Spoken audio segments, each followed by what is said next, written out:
It is time to update our 2024 Dynasty rookie rankings. Rookie draft season is getting awfully close now. We're to the point where we're doing mock drafts, things like that. So let's update our rookie rankings, and let's start in the S tier with Caleb Williams and Marvin Harrison Jr. both. You're talking about the best prospects at the quarterback and wide receiver position, respectively. And with Caleb Williams is thought of to be one of the better prospects to come out in recent years, despite what you see about him not performing at the combine or not being a competitor or blah, blah, blah. That's all fluff. It was all fluff with CJ Stroud and his S2 score. It's all fluff with Caleb Williams. Caleb Williams projects to be a good NFL quarterback. And also he has insane ceiling. Marvin Harrison Jr. is kind of the same way. You're talking about one of the better wide receiver prospects in recent years to come out.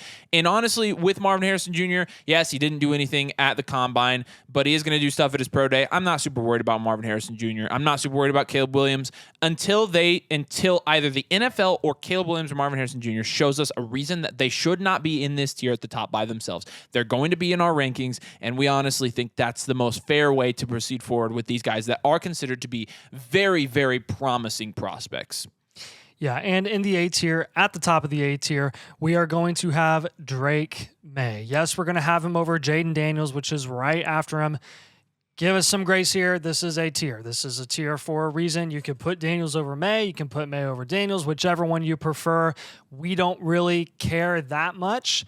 These are our rankings, so we're going to take May over Daniels in this tier because, honestly, as a true quarterback and a prospect, we like Drake May a bit more, and we like the potential of his landing spot going second or third overall in the NFL draft, ideally second to the Washington Commanders if they trade up or something like that. So we'll see where he ends up going, but overall I think he's a very good quarterback, a very good prospect, and has some real solid rushing upside as well. Jaden Daniels from LSU. He didn't do anything at the combine, didn't hurt his stock. We were bummed that we couldn't even see his measurables or anything like that. It was just kind of unfortunate. I don't understand why he didn't do it. Why not get measured at the combine? Get it over with. I don't know. I don't know. So then we'll have Malik Neighbors and Rome Odunze here. This is going to be the controversial part of this tier. We have officially moved Rome Odunze into the same tier as Malik Neighbors. We will, for the time being, still put Neighbors over Odunze, partially to make you happy, and... But the answer is, if you put Rome Odunze over Malik Neighbors, you are not wrong. Neither are you wrong if you put Neighbors over Odunze. It really doesn't matter at this point in our opinion. Odunze did enough at the combine, and he put enough on tape, just like Malik Neighbors, to be worthy of being in this tier. I could realistically see Rome Odunze being drafted in the NFL draft over Malik Neighbors. I really could. And with that being the case, you have to put him in the same tier. And I think this is something that's probably not going to change. This is something that I think they're both locks to get top 12 draft capital in the NFL draft. And when they are, they're going to be in the same tier. Yep. We're not going to make the mistake of putting Bijan in the top tier and Jahmyr Gibbs in the second tier. I mean, we did that last year. Not again. They both got good enough draft capital, were good enough prospects, went to good enough teams. We're not going to do that with these guys. So Rome Odunze, he checks out. Let's go to the B tier. We're only going to have two guys here. So before this was Rome Odunze and... It's an important tier, though. Yes, it is an important tier. And Brock Bowers. So we moved Odunze up, and so Bowers remained in this tier. And now Brian Thomas Jr., after measuring it at 6'3", and also running a 4.33. 3.3. Oh, my gosh. That's ridiculous. After having a very good day at the combine, after... I think he's going to go in the first round. I've seen him mocked to the Colts a couple times at 15. It is interesting, isn't it? I don't think he's a Pittman, so I think they'd fit well together. Yeah. And him and AR would be ridiculous. But I don't think he makes it out of the top 15 picks of the NFL draft. I mean, quite frankly, I think if he were there, the Colts would probably take him because I think he projects to be just a little bit higher than that. You're talking like 4 guys in the top 15, like wide receiver position. So he's going to be here with Brock Bowers. Brock Bowers also didn't really do anything at the combine.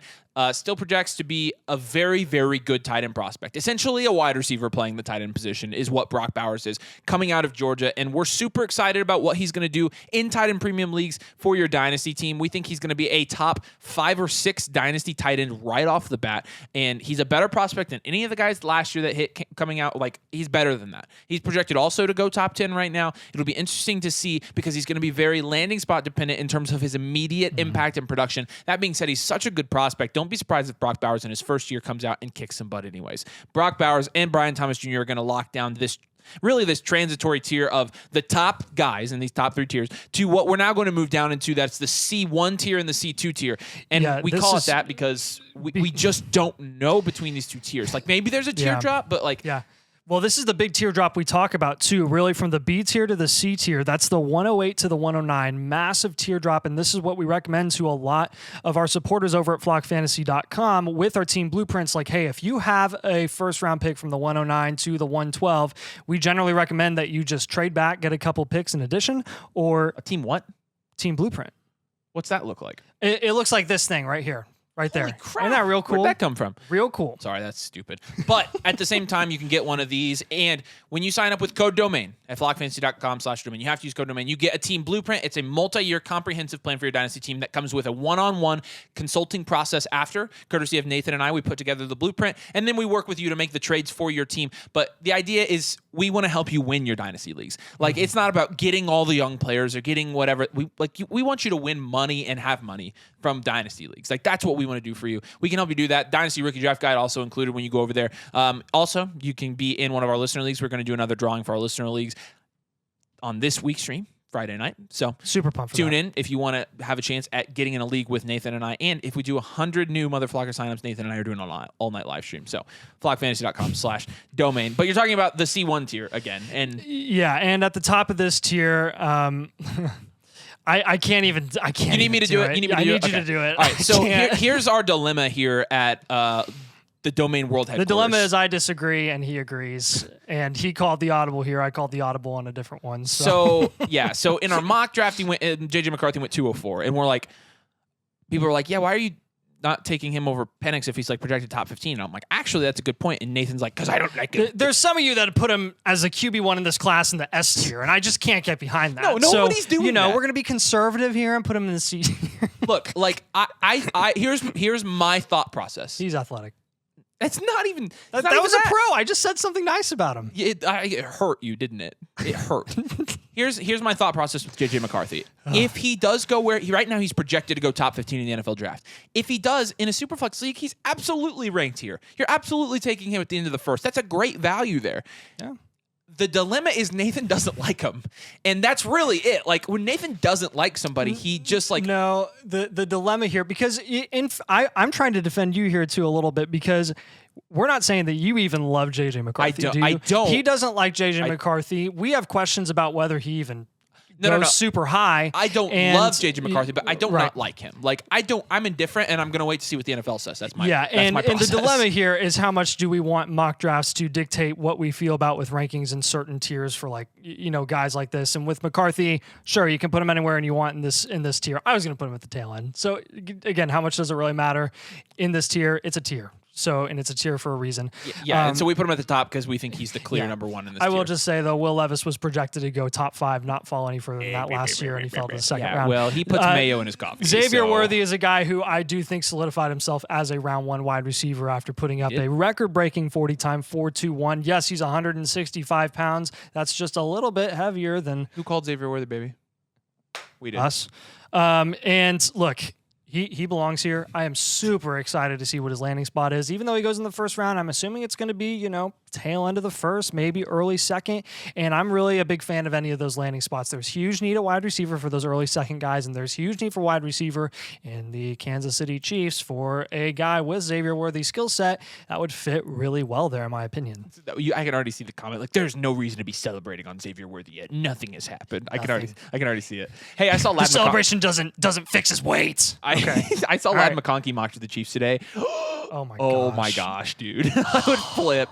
Like, I'm not a big overreact to the Chiefs landing spot, but oh my gosh, that would be sick. That'd be really what about nice. His Texas teammate? Adonai Mitchell is also going to be in this tier. It's going to be very rare for you to see Adonai Mitchell ranked behind Xavier Worthy, I think, from here on out. After what Adonai Mitchell did at the NFL Combine, I think he's really that final wide receiver that without question solidified himself as we would expect to be a day 1 draft pick in the NFL draft. Like, I just, at this point, I'm disappointed if he goes anywhere later than that. Sure, you can consider the first few picks of the second round day 1 if you want to, because it's pretty much the same range. But look, I want to see him go there. I expect him to. And there's going to be a lot of people that love his physical ability and his potential talent and upside. And yeah, I think Adonai Mitchell's upside at the NFL level is higher than Xavier Worthy's. The biggest question is, can he translate that athleticism to actual production and good footballing? And honestly, he hasn't done that consistently in college. So can he do it at the NFL level with like better scheming and things like that? Maybe. Possibly, and it's going to be worth a dart throw, worth a shot here in the C tier, C1 tier. And then we're going to have Penix and Bo Nix. Really, you pick which one you want here, which one you prefer. We prefer Michael Penix, so we're taking Michael Penix here over Bo Nix. But both of them, we expect, again, to go in the first round. I think a lot of people of these two say that, hey, Penix is going to be a tier below Bo Nix. We disagree. Think Penix's ceiling is actually higher than Nix's, and think that after he did what he did at the combine, just again showcase that he is an NFL starting caliber quarterback, and that's worthy of going in the first round of. And I, in my opinion, I can't not take Penix and Nix over McCarthy. Ladd McConkey, I had to put it in there.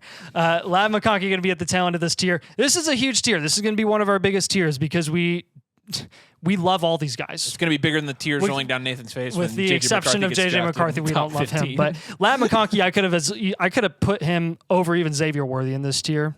I like him that much. And especially like you said, given the landing spot, if he goes to the Chiefs or one of those high-powered offenses at the tail end of the first round, super duper excited about what he could do. Showcase a really, really impressive 40 time as well. That could really, kind of change the narrative on what he could translate to skill set wise in the NFL as a wide receiver. Yeah. Moving down to the C2 tier, which again, because we really just don't know how to rank all these guys, Jonathan Brooks is going to be our RB1 in Dynasty rookie rankings right now. This is our running back tier. All the running backs that we like, where the draft capital is going to speak for itself. And basically, we'd say probably the top two running backs that end up being higher in this tier will just jump up into that C1 Probably tier. What's going to happen. But you have Jonathan Brooks, you have Trey Benson, you have Marshawn Lloyd, and then you have Jalen Wright. Jalen Wright has really he came from like not being in our rankings. The biggest riser. He's by Hands far down. the biggest riser, and a guy that we just really didn't have on our radar that honestly some of our viewers were correct about. Yep. The athleticism is undeniable. Guys with his athletic profile are doing very well in the NFL right now. And so he is somebody that could make an impact. Again, Jonathan Brooks, he's still our running back one in our rankings. We think that Jonathan Brooks, you mean the size, we only really got his size at the combine, and it was good. He's got good size. I think he's 215, right? What we see from Jonathan Brooks from a skill set standpoint and also now from a measurables standpoint. And the film is out. And the fact that he declared after tearing his ACL, still confident. But Trey Benson ran a 4.39, right? Yes. 4.39. Ridiculous. I looked ridiculously athletic, has good size, and we mentioned this in another video, same size and speed as Breece Hall, and so you're getting a lot of lofty comparisons there, but honestly has a guy that has a ton of upside and honestly could be the first running back taken in this draft class easily, especially after a really good combine performance. Yep. Marshawn Lloyd, a guy that we've been high on for quite a while now. We like Marshawn Lloyd's skill set. We like that he had like a yards per reception of it's like 17 or something year. like that, which and that was a smaller sample size, sure. No, still 13 receptions, 200 yards. Right, so right. And like it was enough for us to be like, okay, that's actually yes, it hit our threshold. So. Yeah. A guy that we think has a very complete skill set, a guy that we think has explosiveness to succeed at the next level, a guy that we think is going to get respectable draft capital, a guy that we think has running back one upside as well in this class. Yep. And then Jalen Wright, like I mentioned, the athletic ability, undeniable. You just can't put him up here with these guys just purely based on the fact that he tested out the way he did at the combine. We're really excited to see which of these running backs elevate themselves with draft capital and landing spots and which ones kind of trickle down. But right now, this is our running back tier, and we think there's going to be some good running back value in the mid-second round. We're just almost sure of it at this point. Yep. Let's go to the D's tier. The D's tier is going to start with Jalen McMillan, a riser in our eyes with what he did at the combine. I think he separated himself, at least from a measurable perspective and, a 40-time perspective from Jalen Polk. they still, are going to be pretty similar prospects, and you're going to have a lot of the same questions with each guy because they're in the same offense, and they're both playing second and third fiddle to Rome Odunze. And there's going to be some big questions there. But with McMillan, from what we saw, we watched a lot of Washington games this year, and McMillan was hurt for some of it. But from what we saw with McMillan, I think we both liked him a bit more than Jalen Polk. At least I did. I know you might be a little bit more on the fence. I personally prefer McMillan, even though he's coming out a year later than Polk. What he showed at the Combine, to me, I don't want to say it validated what I thought, but you're probably going to start seeing McMillan ranked at least in the same tier as Polk when previously they were going like tiers separately. We didn't really know there. Troy Franklin, we're also going to keep in this D's tier. He didn't do enough at the Combine really to boost his stock. And like we said in yesterday's video, or two days ago, that between Troy Franklin and Brian Thomas, one of those guys was going to separate from the other. They were going to move up boards, and the other guy was probably going to fall down just a little bit. They're both very good talents. Troy Franklin's still a very good talent, a very productive wide receiver at Oregon, playing with Bo Nix, and I think he will serve as a very solid wide receiver for whoever drafts him day 2. And I think that's the key word there, day 2. If it's second round, wouldn't be surprised. If it's third round, wouldn't be surprised. If Troy Franklin goes in the third round, this is going to be around where he's drafted. Keon Coleman as well, incredibly athletic. Nothing has really changed with our opinion of Keon Coleman. I think what happened at the Combine for us was expected. It wasn't for some Keon Coleman truthers. The 40 time was very disappointing, but some other athletic drills that he did looked very impressive as well. I think that really results in prospect-wise for Keon Coleman, a not super well-rounded wide receiver prospect who has really elite upside potential tools as a wide receiver. What does that result in? A second or third round pick, a day 2 pick. So this is going to be the range where he's drafted. He might even be pushed up boards just because of his athletic potential at the NFL level. I mean, if you want to put him at the top of this tier, by all means, go for it. We still think he's pretty solid. JT Sanders, unquestionably the tight end 2 in this class. We still like him. We have not forgotten about him. He just has, continued to fall a bit in our rankings because of the risers, but it doesn't mean we think any less of the guy. He did fine at the Combine. Again, nothing has changed with him. He put out on tape at Texas what he put out, and it was good enough for him to be the tight end 2 in this class. He put out what he put out. That's why people subscribe That's why people watch this video. To our channel, Nathan, because of my brilliance. Starting in the F tier, Roman Wilson. Roman Wilson's my guy. I just was kind of a closet Roman Wilson. As much as I don't love JJ McCarthy, he likes Roman Wilson that much. I just think he's gonna be. I think he's going to be an impact guy in the NFL. I think he's going to fit the mold of a receiver that's a team would really use, and I think he's got the skill set to really excel at that slot receiver position in the NFL. I could be totally off base. I could be totally delusional and when I watch Roman Wilson, but I'm not going to lie to you. I don't think I am. Would you consider his situation and kind of his draft stock and people's opinion of him this year to kind of like a Rashee Rice last year? Even pre and post draft? Sort of. Not saying that they're the same big difference for set, me was that Rashee Rice not coming from a Power 5 conference. That was why he was really knocked a lot. The reason that he was. Yeah. And Roman Wilson coming from the national champion that to me the situational part of it is different.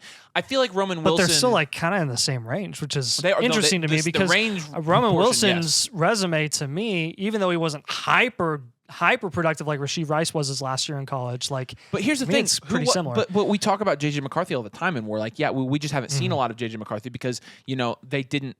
Number one, they didn't throw the ball. When he threw the ball, he was throwing to Roman Wilson. And he was. And there's a reason JJ McCarthy had a 73% completion percentage in the NCAA. And throwing to a guy like Roman Wilson, who was very sure-handed. High percentage throws. They're super high percentage throws. I think Roman Wilson can be used like that in the NFL. I'm telling you, Roman Wilson could crash and burn. And I don't even care. I like him. I think I don't think he'll crash and burn. I think you're correct. I'm glad you think that. Yeah. I think you could be correct on. I just almost said erect. I think you could be correct on JJ McCarthy. Oh, that's really sweet of you, man. I think you could be. I think you could be. That almost got Thanks. real sweet I think there. you just did that to appease my fire. Yeah. No, you said something nice about me, so I'm going to return the favor. Braylon thanks. Allen is so the you're next. trying to be nice. Yeah. Yeah, I'm a nice Appeasing guy. my fire. Except when I'm not. Braylon Allen's our next guy. Braylon Allen, a guy it's slid down our rankings a little bit. We want to see what the 40 time is as pro day, but at the same time, I think a lot of guys just elevated themselves above Braylon Allen for right now. And that's just the main thing. So Braylon Allen, we still believe could be relevant on an NFL team, but right now we're just going to keep him here in the F tier. Draft capital dependent. Is going to be draft capital dependent. Please go to the Packers, please. Honestly, that's a good fit for him. Jalen Polk, this is random, but I would love Braylon Allen with Jameer Gibbs if David Montgomery wasn't there. Whoa. That won't happen, though. I know it won't because he's got the contract. But Jalen Polk is next. Jalen Polk, like we said. Lions have done crazier things. He didn't really have a bad day. It's true, they have. Yeah. They didn't really have a bad day, but just a guy we're kind of keeping an eye on. I still think Jalen Polk projects to be a good wide receiver 2 or 3 on a team in the NFL. Yep. So, from a fantasy perspective, like it doesn't really translate normally, but Xavier Legette, kind of the same thing. We'll see. Xavier Legette, I do think, has more upside than most of the guys in this tier. I do think he has a higher likelihood of going earlier in the draft than most of the guys in this tier. So, given that, I think Xavier Legette you could put at the top of this tier. I'd be okay with that. Right now, we're just kind of keeping an eye on him, seeing what his draft capital is. We're not super high on him as a player, similar to At all. McCarthy, but he would have to be an outlier with his analytics profile from college. Yes. So. And this final tier here is going to be the G tier. I'll just give it to you straight right now. Jaheim Bell, Ricky Pearsall, Blake Corum, and Malachi Corley. These are some guys, really Malachi Corley and Blake Corum, who over the last couple of months during some time, we have drafted them much higher than this in our rankings, in our mock drafts. We've liked them and their skill sets and their talent. Again, they're kind of just the product of risers going higher above them. And honestly, because of our running back research that we did a couple weeks ago, the video we released about the yards per reception and how that correlates to players that have success that don't go, day 2 or day 3 or things like that. Blake Corum is going to have to meet a draft capital threshold for us to be comfortable taking him, even though we really do like him as a running back, as a person, as a leader, and what he showcased at Michigan. He doesn't have the skill set for us to be comfortable taking him if he goes day 3, and that is a very legitimate possibility just with how he tested. Even though he had a good day, he's just not the most athletically wowing running back that you're going to see as a prospect. So let's hope that his character and his vision, his intelligence, like he's a very smart running back. Love the way that he runs the football. Love the way he did it at Michigan. Hopefully he gets a good landing spot, gets day 2 draft capital in the 3rd round, then he'll move up our boards. I'm kind of going backwards here, but Ricky Pearsall, another guy, he had a really good Senior Bowl and tested well at the combine. He's moving up our boards so slowly. He's going to be in this tier as well. As same with Jaheim Bell. So Jaheim Bell, I think at this point is the unquestioned tight end 3. I mean, you could really say there's a tier between Brock Bowers and JT Sanders and a tier between JT Sanders and Jaheim Bell. But Jaheim Bell, I think, is really the last guy that I'm super comfortable taking a legitimate dart throw at the end of the second round. And he's moved up for us, above Cade Stover at this point. So he did a good job. I think he had a better combine than Cade Stover. So,